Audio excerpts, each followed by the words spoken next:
It came straight out of the ground.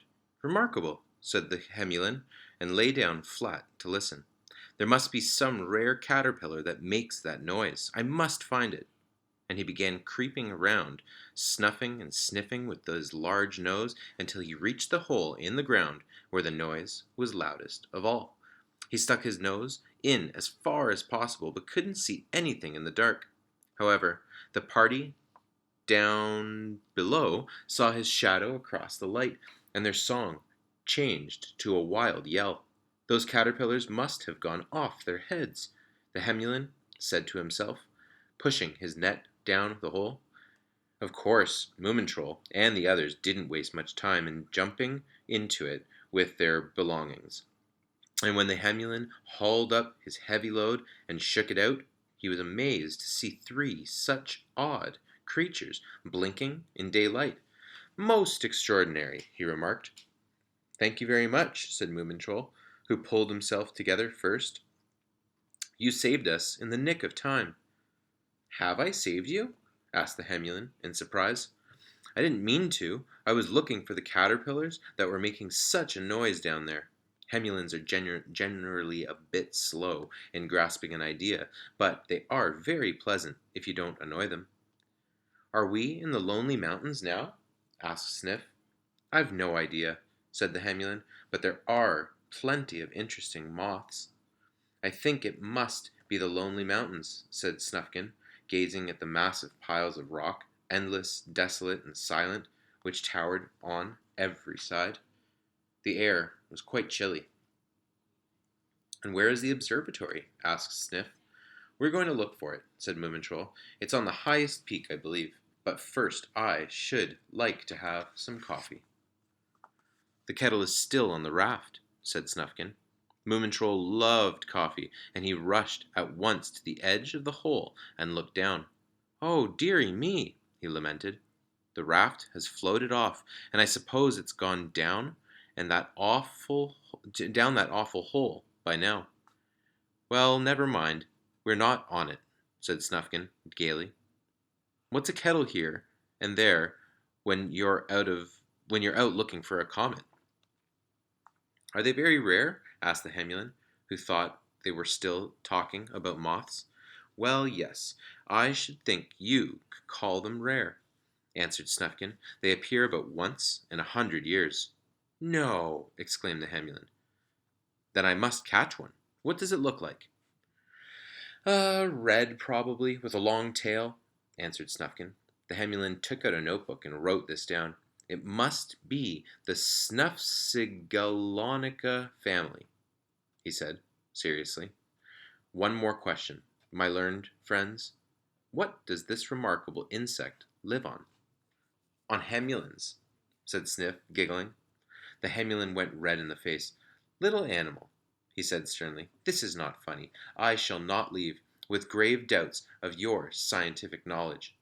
And he put his jars in his pocket, picked up his butterfly net, and lumbered off. Sniff doubled up with laughter when the Hemulin was out of earshot. How funny, he exploded. The old chap thought we were talking about a beetle or something.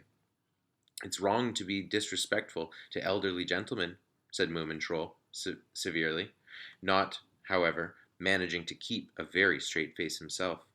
But it was getting late, so they picked out the highest mountain and set off toward it. Chapter 6, which is about the adventure with the eagle and the finding of the observatory. It was late evening. The age-old mountains towered into the sky, their dreaming heads lost in mist, and mist swirled in cold, gray-white swaths in the chasms and valleys beneath. A sudden rift in the swirling vapor revealed once again the threatening sign of the comet, cut by some unknown hand in a sheer wall of rock. Just below one of the peaks could be seen a solitary pinprick of light, and a closer look would have revealed that it was a little yellow silk tent lit up from inside. From the tent came the sound of Snufkin's mouth organ. But in this desolate place It was a strange sound indeed, so strange that a hyena, some way off, lifted up her nose and howled in the most melancholy fashion. One member, at least, of the party in the tent was startled out of his wits. "What was that?" gasped Sniff. "Oh, nothing for you to worry about," Snufkin reassured him. "Listen, what about a story? Did I ever tell you about those snorks I met a few months ago?" "No," said Moomintroll eagerly. "Whatever are snorks?" "Don't you really know what a snork is?" said Snufkin in amazement. "They must be the same family as you, I should think, because they look the same, except they aren't often white. They can be any color in the world, like an Easter egg, and they change color when they get upset." Moomintroll looked quite angry. "Well," he said, "I've never heard of that branch of the family. A real Moomintroll is always white." "Changing color, indeed? What an idea!" "Well, these snorks were very much like you, anyway," said Snufkin calmly. "One was pale green, and the other was mauve. I met them the time I escaped from prison, but perhaps you don't want to hear about that story, do you?" "Oh, yes, we do, really," piped Sniff, but Moomintroll only grunted. "Well, it was like this," began Snufkin. "I had picked a melon for dinner. There was a whole field full of them, you see, and I thought that one more or one less wouldn't make any difference. But the moment I dug my teeth into it, a nasty, ugly old man came out of a house nearby and started to shout at me. I listened for a bit, and then I began to wonder if hearing so many bad words was doing me any good. So I started rolling the melon, which was very big and very heavy, along the path in front of me, whistling so that I shouldn't hear what the old man was saying. Then he shouted that the police would come after me, so I made a scornful noise to show that I wasn't afraid of the police at all. "How could you dare?" whispered Sniff in deep admiration. "I really can't think," said Snufkin, "but now you must listen. That old ugly man was the police. And after dashing into his house to get into his uniform, he began to follow me. I ran and ran, and the melon rolled and rolled, until in the end we were going so fast that I didn't know which was the melon and which was me. And that was how you landed in prison, I suppose?" said Moomintroll. "I suppose it was there you met those creatures, snorks, didn't you call them?" "Don't interrupt," said Snufkin. "I was just going to tell you how cold and horrible it was in my cell, with spiders and rats. I met the snorks outside, after I had escaped one moonless night." "Did you climb out of the window with a rope made out of your sheets?" asked Sniff. "No, I dug myself out with a can opener," said Snufkin. "Twice I came up too soon, once just behind the guard and another time just inside the prison walls. But I went down and started digging again, and the third time I came up in a field. It was turnips and not melons this time, I'm sorry to say. The snork and his sister were fishing for minnows with their tails in a nearby stream." "I should never think of fishing with my tail," said Moomintroll. "One should have respect for one's tail. What did you do then?" "Oh, we celebrated my escape with minnows and cowslip wine and for many hours," answered Snufkin. "And how beautiful the pale green Snork Maiden was! She had sparkling blue eyes and was covered with beautiful soft fluff. She could weave mats of grass and brew soothing herb drinks if you had a tummy ache. She always wore a flower behind her ear, and round her ankle she had a little gold ring." "Pah!" scoffed Moomintroll. "That was a rotten story. Didn't anything exciting happen?" "Wasn't my escape from prison exciting enough?" said Snufkin, and went on playing his mouth organ. Moomintroll sniffed once more and then crept into his sleeping bag and turned his nose to the wall. But that night he dreamt about a little Snork Maiden who looked like him, and he'd given her a rose to put behind her ear. In the morning he sat up muttering, "How silly," to himself. The others had already begun to take down the tent, and Snufkin declared that they would reach the highest peak that day. "But how do you know that the observatory is on the peak especially?" asked Sniff, craning his neck to see the top, but without success, as it was hidden in the clouds. Well, answered Snufkin, you only have to look at the ground just here. It's covered with disgusting particles, which have obviously been thrown out of the windows by those absent-minded scientists up there. Oh, I see, said Sniff, looking a bit crestfallen and wishing he'd noticed all those gross particles on the ground. They began to trudge up a little twisting path, tied to each other by a rope to be on the safe side. Don't forget I warned you, shouted Sniff, who was last. Don't blame me if something dreadful happens to us. Higher and higher, steeper and steeper. Whew, said Moomintroll, mopping his brow. Mamma said it was cold here. Thank goodness the crocodiles ate up those woolly trousers. They stopped and looked down into the valley, feeling very small and lonely amongst the vast empty hills. The only thing living to be seen was an eagle circling far above them on outspread wings. What an enormous bird! Exclaimed Sniff. I feel quite sorry for him, all alone in this place. I expect there's a Mrs. Eagle somewhere, and probably some baby eaglets too, said Snufkin. The bird was hovering over them, turning his head with the cold eyes and strong curved beak from side to side, when suddenly he poised himself on trembling, outstretched wings. I wonder what he's up to now, said Sniff. I don't like the look of him, Moomintroll said anxiously. Perhaps, began Snufkin, but he got no further except to scream frantically, Look out! He's diving! They all threw themselves against the rock, looking wildly for somewhere to hide.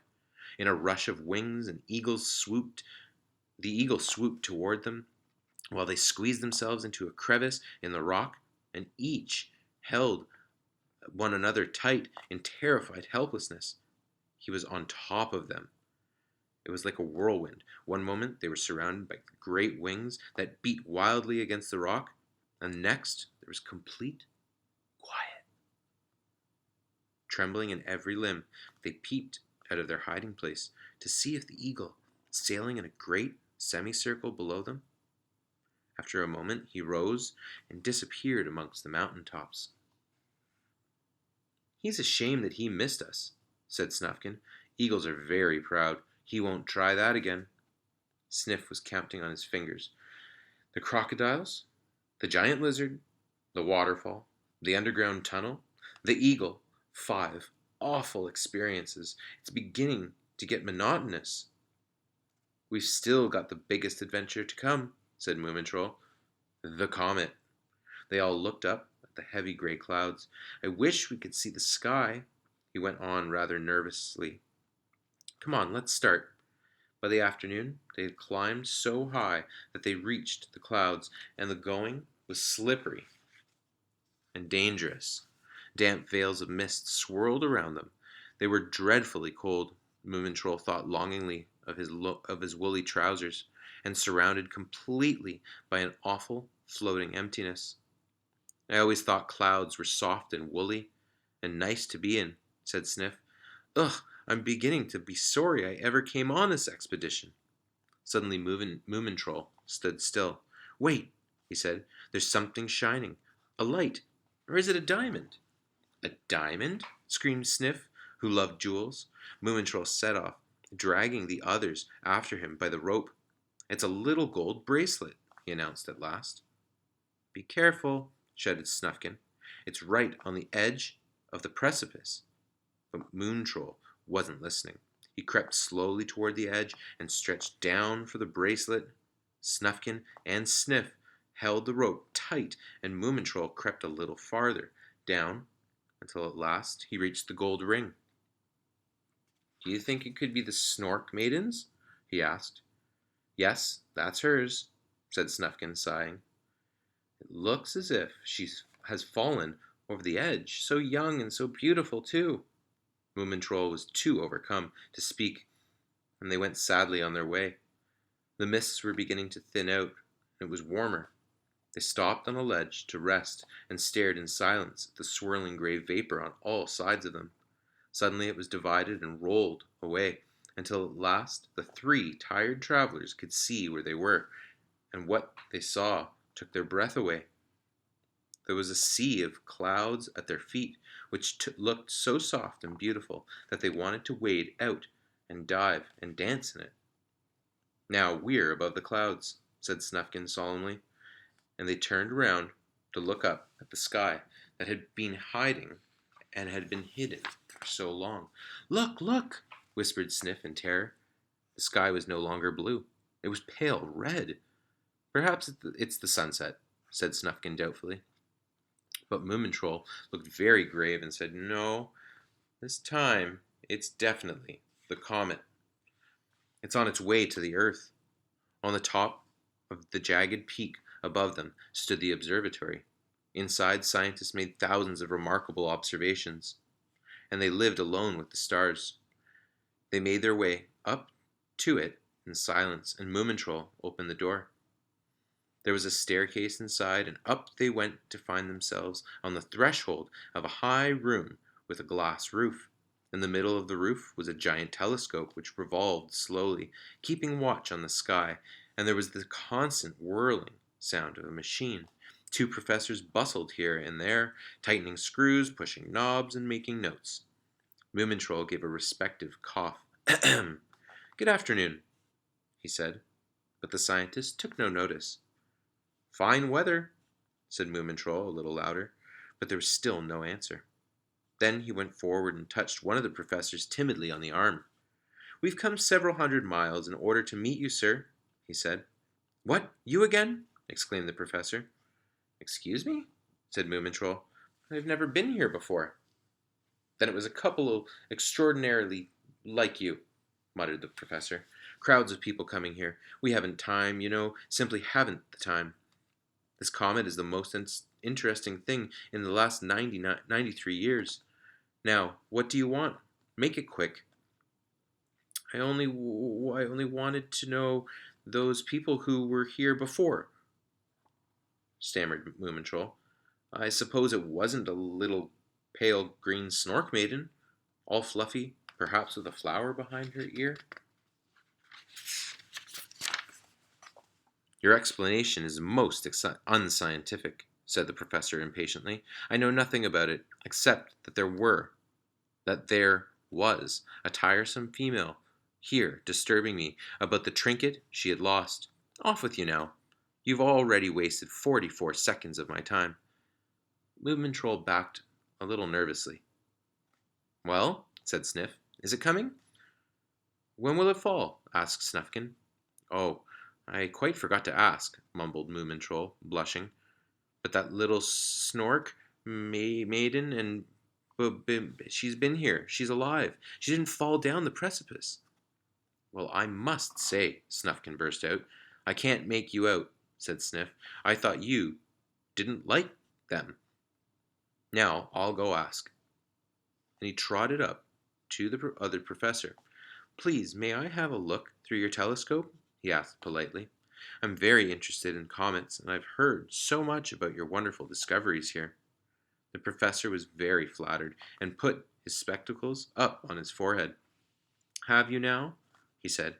"Then you must come and have a look, my little friend." He arranged the telescope for Sniff and told him to go ahead.